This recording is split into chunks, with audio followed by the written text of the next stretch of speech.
Hi, good morning everyone. I hope you had a great weekend.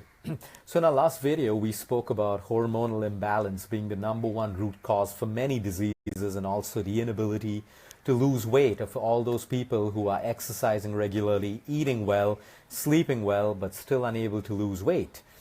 Well, today I want to talk about plastic and how dangerous it is for us and why we shouldn't ignore this any longer. Now, for most of us, including myself until a few years ago, we grew up with stuff being in plastic. We never questioned it. We never knew about it. Our lunches, our sandwiches were packed in plastic tiffin boxes and we grew up. But the problem is today, why we need to get into all of these details is because we're not living in a very clean world anymore. We're living in a world of toxins everywhere. The water that you drink, the food that you eat, the air that you breathe, the clothes that you wear, the mattresses that you sleep on. We can go on and on. The simple proof is you cut the placenta of any mother and you find samples of more than 300 or 400 toxins in the body of a pregnant woman. So your child is being born with toxins, is entering the world with toxins already. That's the kind of world that we live in. Now, we can't change too much of that, but what we can do is start being aware of little ways that we can reduce our exposure to this toxicity, because that's going to go a long way in preventing disease as well as healing a disease if we have one. And of course, tackling the biggest problem, which is obesity and losing weight. We have to understand that toxicity in the body will not allow you to lose weight no matter how well you eat, no matter how much you work out. If you have a toxic body, you have an acidic body. If you have an acidic body and a toxic body, you struggle to lose weight and it becomes a breeding ground for disease. So let's talk about plastic today. It would be practically impossible for any of us to get plastic out of our life completely. But the point is, how much can we reduce it by? So number one, we have to understand, why is plastic so dangerous? We need to understand that the FDA has also admitted now that plastic, when heated, leaches around 55 to 60 different chemicals. So when you heat plastic, now you could be heating food in a plastic container in your microwave, or you could be adding hot food into a plastic plate or a plastic container. And that heat starts leaching chemicals, guess where? Into the very food that you're about to eat. And these toxins and chemicals from plastic, from leached plastic into your food, mimic estrogen and a number of other hormones. And that's what creates hormonal imbalance in so many of us today, ranging from PCOD to ovarian issues to, believe me, breast cancers, colon cancers, prostate cancers, so many of them. Which is why, have you ever wondered why on certain cancer treatments you undergo hormone therapy as well? You undergo hormone therapy only when you have a hormonal imbalance, which is caused by lifestyle or, of course, sometimes caused by the conventional treatment that you go through. So even at that level, it is understood that you got to keep your hormones in balance. So number one, where do you find you use the most plastic for? Today, a common tendency is when you have leftover food, which is on the gas, you just take that, put it into a plastic container for storage. Now, you either put that in the fridge or you keep it out. Either ways, it is leaching. You need a little bit of heat to start the leaching process of chemicals into your food. That's number one. Number two, microwave safe. Microwave safe. This is a scam as well. Microwave safe means that particular microwave safe bowl, which is also made out of plastic, just won't get warped with the heat. It won't melt like plastic. It won't disfigure. It doesn't mean that it is not going to leach chemicals. That's what microwave safe is. So let's not be fooled with all of those words. Either ways, I'm totally against microwaves. You should be heating your food on the gas. Yep, you may think, oh, no, it's going to take too much of time and, I don't have that time. It takes you just 4 to 5 minutes more than heating your food in a microwave. And most people make the most detrimental mistake of standing and waiting for their food to heat up in the microwave right in front of it. No matter what anyone tells you about radiation, radiation is radiation at the end of the day, whether it's from your microwave, whether it's from your phone, whether it's from your Bluetooth device, whatever it is, there is something called EMF, which is electromagnetic frequency. I'm not going to talk about that, but you can Google it further, and it is real, and it does create problems when we are overexposed to it. So let's come back to plastic again. We spoke about plastic water bottles. Yep, we're living in a world where even if I had to buy plastic bottled water, it would be a Bisleri or some other brand. But again, we're talking about ways to minimize our exposure.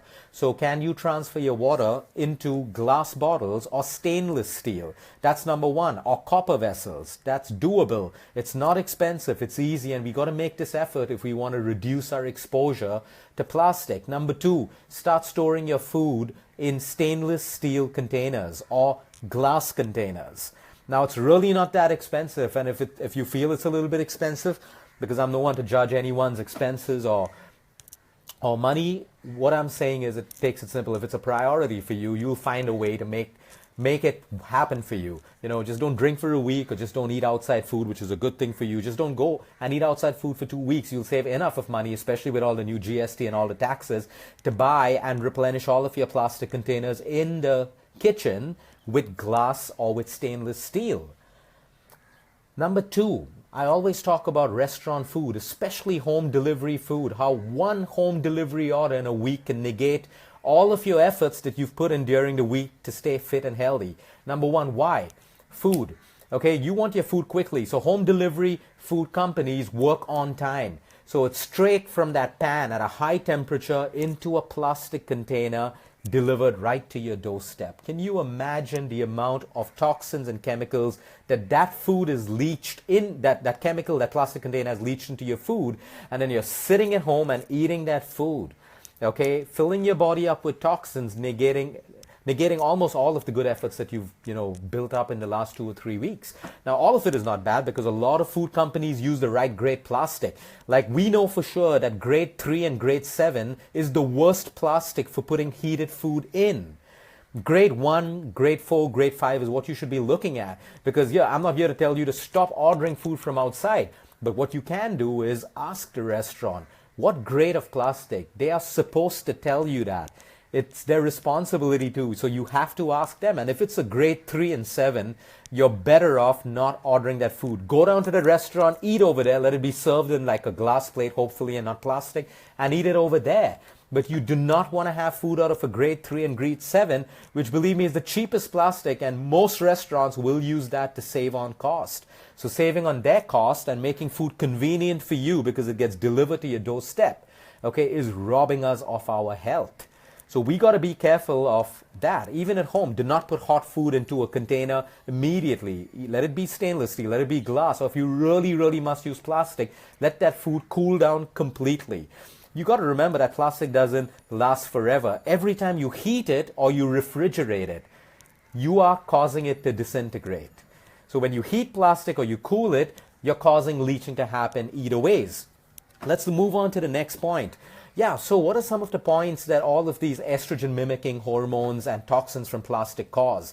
Number one, low sperm count in males or low quality sperm. What is one of the biggest problems that we see rising in India today across all states? Infertility. Infertility has become a massive problem. And yes, we need infertility clinics. We need infertility doctors, no doubt, for people who truly are infertile, who truly cannot conceive. But today, believe me, this has become a scam. You know, young women, young couples, in that desperation to have babies, they don't conceive for 2 months, 4 months, 5 months, and you know how it is. Everyone wants things quick, quick, quick, quick. They don't understand that because of their stress levels, they can't conceive in the first place. Prolactin goes up. You can never conceive when your prolactin is high. One of the chief contributors to high prolactin is stress. So when women and men understand that, hey, listen, let's just take it easy. We're planning a baby, reduce our stress, let our prolactin levels come down naturally, but we want this quick fix. And the next thing is your gynac is giving you a business card of an infertility clinic. And if you even know what that number, that referral amount or that commission is that a doctor gets for referring someone for an infertility treatment is, you'll be astounded. You may want to give up your job and just start referring people to infertility clinics. That's the amount of money it is in commission. Now, I'm not saying that you shouldn't do it.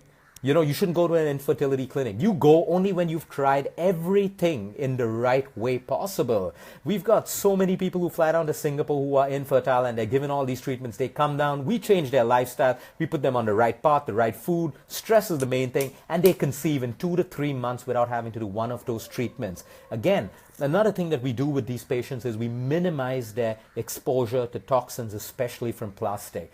In 3 months, we have their houses cleaned out of every possible plastic exposure. They start changing the way they drink from different bottles, the way they cook their food.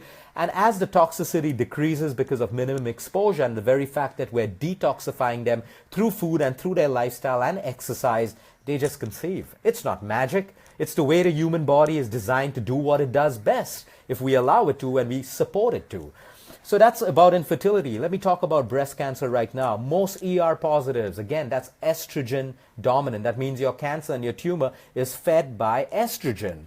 So now no treatment in the world. Yes, it will help. But if you truly want to heal, you starve the body from overexposure to estrogen. How do you do that?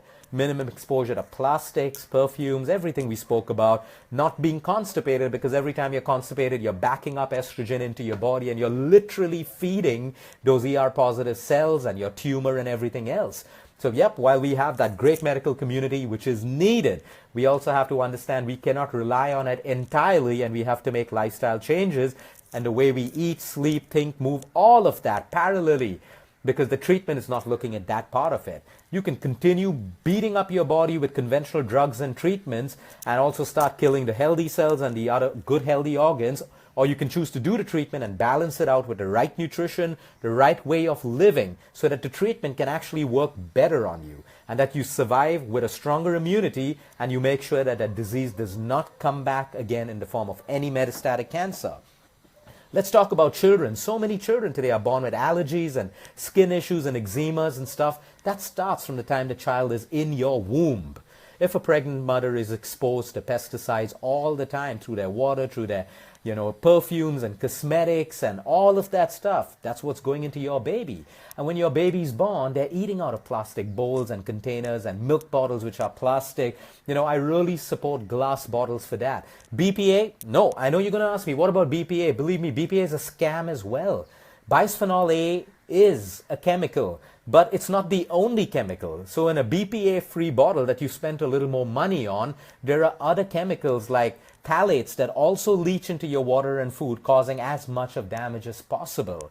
So all of these are just, media-driven scams. And if you really, really want to make a difference, start moving to stainless steel, start moving to, glass and all of that stuff. Now, when it comes to schools, yep, I know children want all those fancy colored tiffin boxes which are all plastic. But if anyone's watching this who has anything to do with schools, I think the number one rule that a school needs to push forward to parents is everyone eats in simple stainless steel tiffin boxes. It has to be driven top down, because I'll tell you what's going to happen. A few parents are going to make their kids start eating in stainless steel, and then you have all the other parents sending their kids with some frozen princesses and some other superheroes on their tiffin boxes, and then your kid feels like, I want that. And it's not the kid's fault.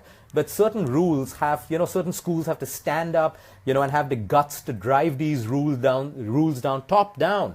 Every kid who's going to be in the school brings their food in a stainless steel container. There's no shame in eating in a stainless steel container. Traditional India ate out of stainless steel plates, copper plates, metal plates, all of that stuff. We shouldn't be ashamed, especially to eat out of plastic. That's disastrous. So schools should stop encouraging children. They should put a rule that you cannot eat in stainless steel, in plastic containers. Look at stainless steel, look at everything else. But that's far healthier. Now, I don't encourage a child to bring a glass tiffin box, to school, or a glass bottle. Absolutely not. But you have an option of stainless steel. If there's a will, there's a way. We just got to figure out how to make it work. The next point that I have is, so how can we change? I went on Amazon this morning today because I still found I had plastic in my kitchen. And I've ordered glass bottles to store my spices, everything. Plates are going to be stainless steel from now onwards, because let me tell you something about melamine as well. My mother got us, grew us up on melamine plates, and we believe for the longest time it's healthy. It is, but the moment you start adding heated food, melamine is fine, ceramic is fine, but you got to remember the glaze that it's covered with has inorganic heavy metals in as well. So you want to try to make a change to stainless steel. There are benefits of stainless steel. It becomes easier to clean as well. You need a little water, maybe a little bit of liquid soap, and you clean it well. Today with most plates and most other, plastic, if there's a little bit of detergent that you use to wash that stays on that plate and it gets into your food, I can't tell you how dangerous that is for you. It is so dangerous if your plates are not washed the right way. Now, stainless steel is far easier to wash as well. So you can do copper, you can do brass, you can do stainless steel, you can do metal, whatever it is. But let's start trying to reduce that plastic. While we're on the subject of plastic, I also want to talk about something that I commonly see across the country. People drinking hot liquids in styrofoam cups or thin plastic cups. Now, yep, that happens on the roadside. That also happens in movie theaters. You have to understand that when you put a hot liquid in styrofoam or plastic, you are leaching chemicals into that drink and you are ingesting that drink into you. So if coffee is going to make you acidic because it's acidic in nature, now it's not just going to make you acidic, it's also going to make you toxic. So like I said, it's not an easy world. It's impossible for us to get out all this plastic from every walk of life. But what we can do is start looking around and say, okay, this is what I can reduce today. This is what I can reduce over time. And slowly minimize our exposure to toxins from plastics and all of these things.